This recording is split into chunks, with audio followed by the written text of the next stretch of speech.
The movie The Matrix isn't fiction, it's real. Ever since we were born, 99% of us were programmed to be poor. For the first 7 years of our life, our brain is like a sponge. We have mirror neurons that absorb information around us. And after 7 years, it's deep into your subconscious. That's why the rich get richer, while the poor stay poor. Right now, you are programmed to be poor. It's hardwired into your subconscious mind. The good news is it isn't too late, because you can still rewire your subconscious for wealth through the power of repetition. It's like a baby learning to walk. At first, they fall down, but eventually it becomes natural.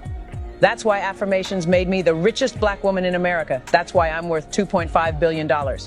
Now, for anybody listening to this right now, I want to give you a 20-word script, and every night and morning, recite these 20 words over and over to rewire your subconscious mind. And you can get this 20-word script by clicking the link below this video. Think of it like installing a new operating system into your mind that's programmed to make you rich. Think of it like having the mind of Bill Gates, Elon Musk, Jeff Bezos, who have minds programmed to make billions of dollars. And since this changes your subconscious mind, it will eventually become effortless. It will become autopilot. So if you're looking to reprogram your mind for wealth and begin manifesting right now, click the link below to get the script. You won't be let down.